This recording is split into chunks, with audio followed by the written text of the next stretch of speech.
Let me begin with a story of a couple who are just moving into their new home. And as they roll up, they notice a lovely bouquet of flowers waiting for them. And so they read the note to see which of their friends had been so thoughtful. And the note read, "I'm so sorry for your loss." And the wife was like a little taken back, a little upset by that the husband just giggled to himself. And when she asked him, why are you giggling? He said, "Well, honey, it's because there's a funeral out there with a bouquet of flowers that says, 'Welcome to your new home.'" Now, I tell that story because it's the theme of our passage today. In fact, it's been the theme for the last few weeks.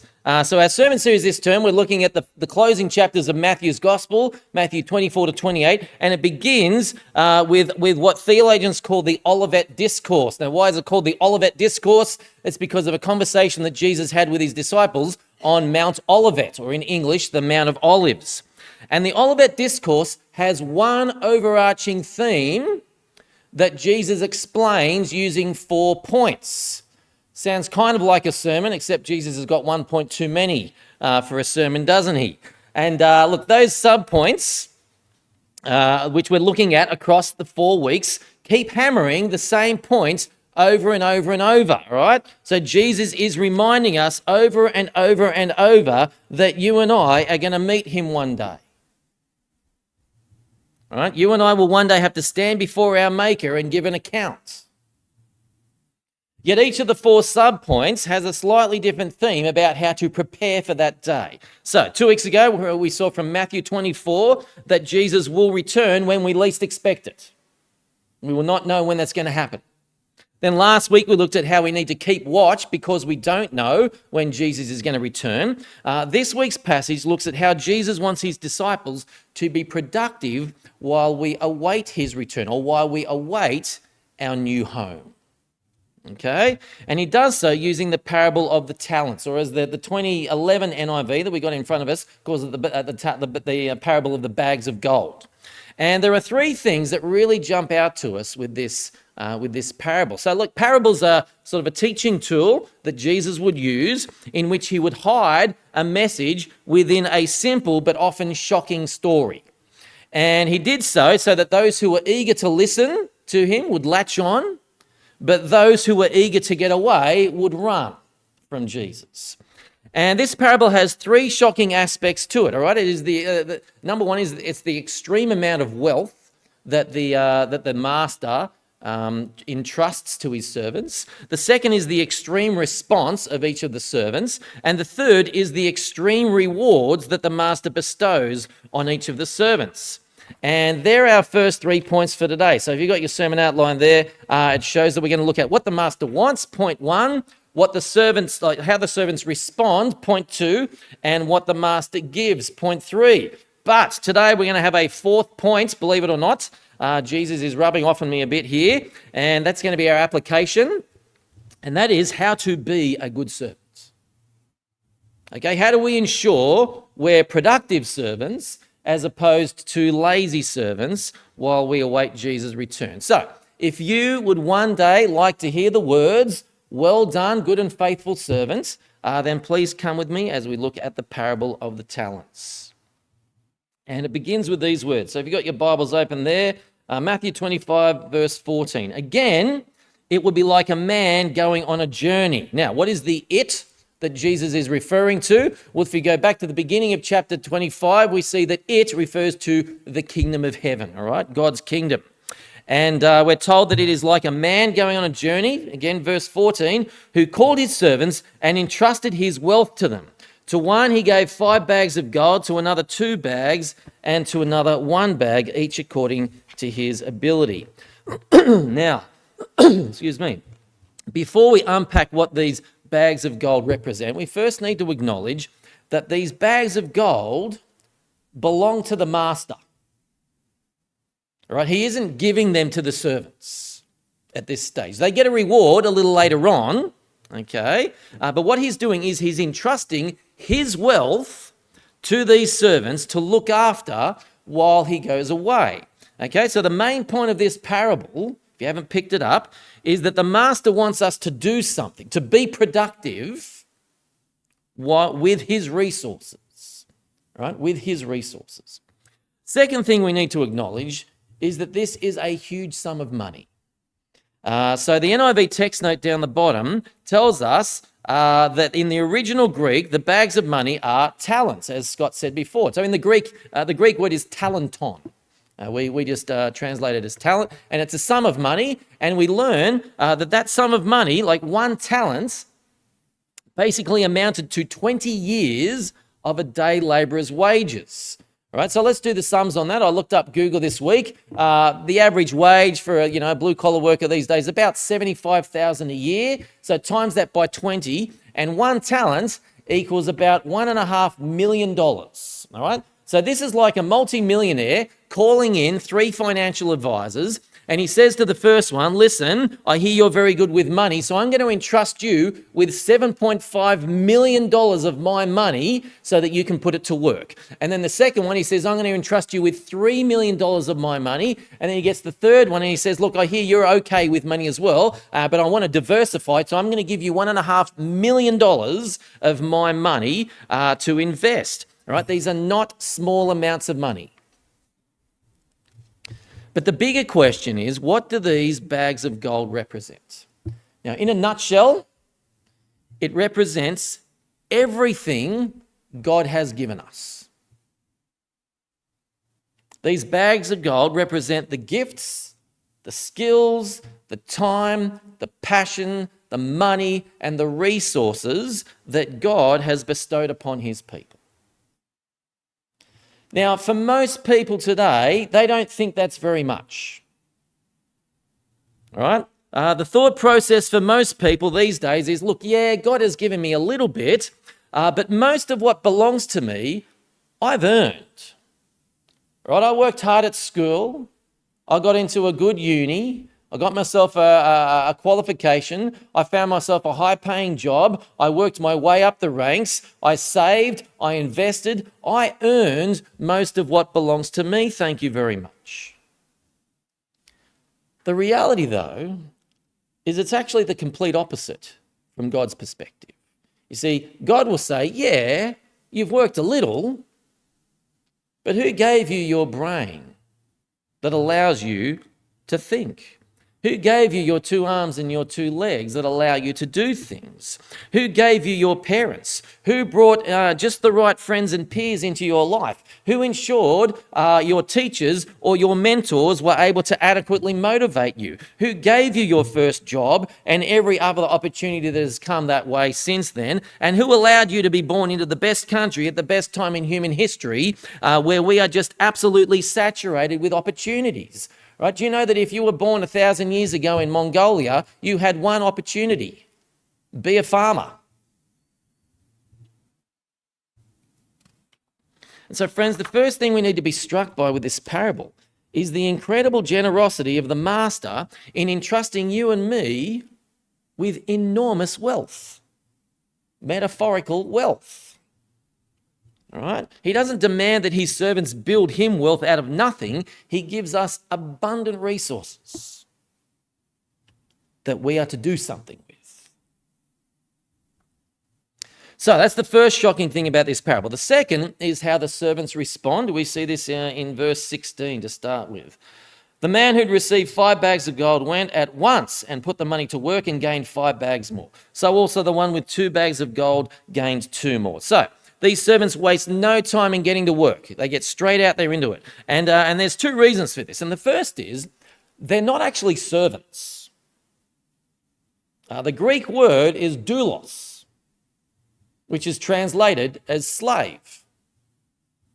Now, there's a lot of baggage around that word today, primarily due to the African slave trade. But we need to, so we can kind of understand that the translators, well, they wanted to temper this a little bit, so they use the word servant rather than slave. But what we need to understand when we're looking at this is that first century slavery is radically different to the African slavery of the 16 and 1700s. Right? The slaves that Jesus are referring to here are most likely people who have fallen on hard times financially and who have sold themselves to a rich landowner for a maximum of 7 years. That's what Leviticus 25 says. Whenever you do this, you do it for 7 years. And you do that so you can try and get back on your own 2 feet. All right, now, unlike the African slave trade, Israelite slaves could redeem themselves whenever they want. They could free themselves whenever they want if they got their money, if they got back on their own 2 feet. And the Old Testament law demanded that they were well cared for, not abused. Right? So slavery in the New Testament is not about buying and selling people as chattel. It's about social welfare. It's about helping people avoid starvation. But here's the thing. Because the slave owner has actually invested a significant amount of his wealth into helping out this fellow Israelite, the way that the slave relationship worked is when your master tells you to do something, you do it. They can't actually choose not to work. They have to do what they're told. Right? So that's the first reason they get straight to it. But the second reason is they love their master. Right? They don't see him as a hard man, harvesting where you've not sown and gathering where you've not scattered the seed. All right? They know the master is incredibly generous, and they know the master has placed enormous trust in them. Right? He's entrusted millions of dollars to them. And so they want to please the master. Not so the third servant. Right? The third slave, we're told, is afraid of his master because he thinks of him as a hard man. And so rather than put his master's money to work like he was obligated to do, he just goes and buries it. And the inference is that while the first 2 slaves are out there working their guts out for their master, the third slave just lazes around and does nothing. And this third slave's laziness is as equally as shocking as the first 2's eagerness to work. But here's the question. The master in this parable, I hope you picked it up by now, the master in the parable represents God, all right? It could be God the Father, it could be God the Son. But the question is, where does this third slave get this view of God from? Because it's not uncommon, right? Many people today think that the God of the Bible is a very harsh God who expects us to produce abundant fruit for him, yet has given us next to zero resources. All right, I had to earn my own resources. Thank you very much, God.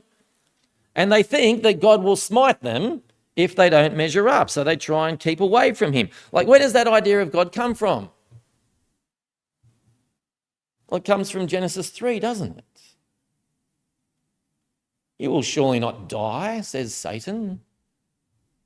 God's only saying that to take your fun away because he's a hard man. And that's the second shocking aspect of this parable. The servant of the Lord, all right, he's a servant of the Lord. The Lord has given him resources, but he's bought the lie of Satan that God is nothing but a tyrannical master. Now, before we figure out what all this means to us, there's one more shocking thing we need to unpack, and that is what the master gives each of his servants. And so for the first 2, the reward is identical. It's identical, all right? So it doesn't actually matter how much we produce for the Lord, okay, so long as what we produce is in keeping with what God has given us. So if you have been given great power, like Spider-Man, it comes with great responsibility. But if God has blessed you with little power, and some people have been blessed with little power, then you have little responsibility. God's not going to expect that you make more, okay? If God has blessed you with little, as long as you are producing what is in line with God has blessed you with, then you get this reward. And what a reward it is. It comes in 3 parts, all right? So the first thing the master gives is he tells them one of the most valued sentences in all of Scripture. Well done, good and faithful servant. I'm watching a TV show at the moment. It's called Ted Lasso, which apart from the gratuitous swearing, is actually an incredible show. So if you do go and watch it, just remember your minister has warned you that the level of swearing in it would make sailors blush, okay? But it's got this character in it called Nate, whose father has never told him he's proud of him.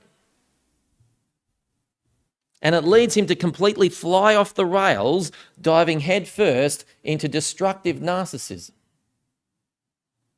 And that's what happens when we're led to question our value in life. We get desperate. Right? Humans need encouragement. And so being an encourager is one of the best character traits we can have. Now, the reason is that this sentence here, you and I, we have to wait till we die to hear it. All right? So do you encourage others or do you discourage them? But let me tell you, when you do finally hear those words, well done, good and faithful servants, by the only person in the universe that really matters, all right, it will outweigh every cost, every hardship, and every struggle you've ever had to endure. Second, the master gives the servants more responsibility. So in verses 21 and 23, they literally say, you have been faithful over little, I will now put you in charge of much. Now, some people might think, oh, more responsibility, count me out, please. But remember, these servants, they want to serve their master because their master has been so good to them. They love their master. All right, part of the reward of heaven is being given the opportunity to serve our master who has given his all to serve us. And then thirdly, the master says, come and share your master's happiness, or literally joy. Come and share your master's joy. Okay? Heaven is going to be you and I rejoicing like God rejoices. Like, have you ever wondered who is the happiest and most joyful person in the universe? It's God. All right? As an infinite being, he lives with infinite joy, even though he's upset at sin. And heaven is us sharing a taste of that infinite joy. Get that? Infinite joy. So that's the carrot. And boy, oh boy, what a gold-coated, diamond-encrusted carrot it is, right? But he also gives us the stick. And this stick has nails sticking out of it. Verse 30, and throw that worthless servant outside into the darkness where there will be weeping and gnashing of teeth. Now, before we say, whoa, that's a bit harsh there, Brendan, we need to remember what's going on with this servant. All right, he has a completely distorted view of the master. He sees the master as a Scrooge, as a tightwad, who simply exploits people for his own ends. And here's the thing, if you think about God like that, it will completely colour how you relate to God. See, the character I mentioned from Ted Lasso ends up completely burning all his bridges in the second season with people who have done nothing but help him. And that's what this servant has done with his master. He's spoken very wickedly about a very good master. Right? He doesn't want a relationship with that master. And when Jesus returns, that's what he's going to give people who don't want a relationship with him. Right? Hell, you need to understand this. Hell is God giving people what they want. Hell is an absence of a relationship with our Creator. The problem is, you and I are designed for a relationship with our Creator. And that's why hell is described as punishing darkness in verse 30. It goes directly against our design. So brothers and sisters, I pray you are doing everything in your power to nurture your relationship with your Creator now. Because when Jesus returns, or when you're dead in the ground, it's too late.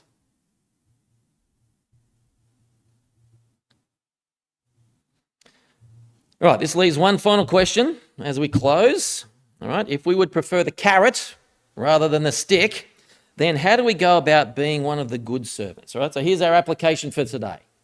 So the first step is we need to love our master like the first two servants in this parable loved their master. The good news is it's actually even easier for us to do that than it is for the servants in the parable. And that's not because of the beginning of the parable where we're given millions of dollars in resources. And it's not because of the middle of the parable where we're given those 3 amazing rewards at the end. It's actually because of the end of the parable. You see, when Christians read the word darkness, we cannot read that word, that's in verse 30, we cannot read that word without remembering that Jesus was cast out into the darkness for us. And the reason he did this is because you and I are spiritually bankrupt in and of ourselves.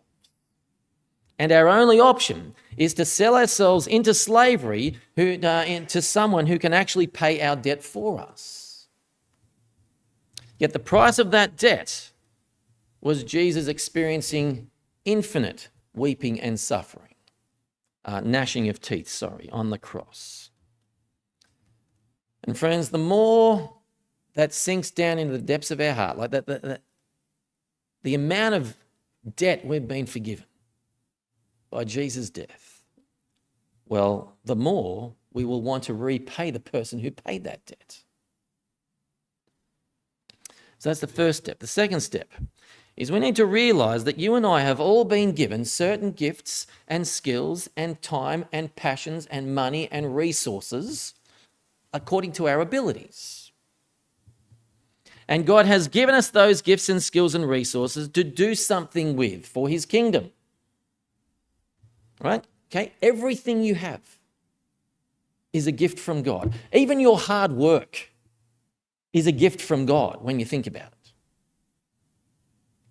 Yet he has not entrusted those gifts to us so that we can just laze around and spend it all in ourselves, all right? He expects a return on the time and money and skills he has given us. So what does that look like? Well, I'll tell you what it doesn't look like. It doesn't look like telling Jesus what you're going to do for him. There are some people who take the name Christian but say to Christ, I'm not going to go to church. I'm not going to give to church. I'm not going to serve in church. I will use all the wealth, metaphorical wealth you've given me the way I want to. Friends, please do not tell Jesus how you're going to serve him. Listen to how he wants you to serve him. But it also doesn't mean refusing what he's asked of you, because that will be exposed one day.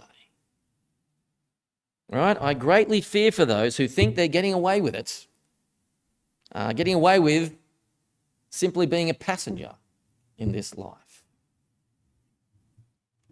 Right? The way we be a good servant is through first, all right, here it is, find out what gifts and skills and times and passions and money and resources God has given you. Then put those things to use for the kingdom. Really simple. Find out how God has blessed you and put those things to use for the kingdom. Now, that of course includes church. Are you giving financially to this church? Are you using your time and energy to serve people at this church? All right? Are you using your gifts and skills for our church? What this parable tells us is God has given us millions of dollars in gifts and skills and time and money, but he has not given us that to spend it all on yourself. Now, he doesn't say you need to spend it all on him. All right, we're allowed to use our time and gifts and skills and money for ourselves, but he does demand a return of some description. But we also contribute to the kingdom outside the church as well. It's not just what happens on here on a Sunday. Right? Are you a good family member, loving your family? Are you a good student at school or uni, or a good employee at work? Are you a loving neighbour? Do you help those in need? Are you making disciples of all nations? Right? Because that's the kind of things that Jesus has asked of you in here. And look, friends, if you don't know how God has gifted you, find a trusted friend or come and talk to your minister. Find out how God has gifted you and put that to work for the kingdom. Brothers and sisters, let me close by saying that God has given you particular gifts and skills and passions and resources that allow you to serve his kingdom in a way that no one else can serve. All right? You can love your neighbour, whether it be in this church or outside this church, in a way that no one else can. Because God has given you very unique gifts and skills that no one else has in that way it's put together. Right? Church is not what you get out, it's what you put in. And our job, according to this parable, is to figure out what those gifts and skills and passions are that we've been given and ensure we are putting them to work for the kingdom. So may we be like the good servants who will one day hear our master say, "Well done, good and faithful servant. You've been faithful with a few things. I will put you in charge of many things. Come and share your master's happiness."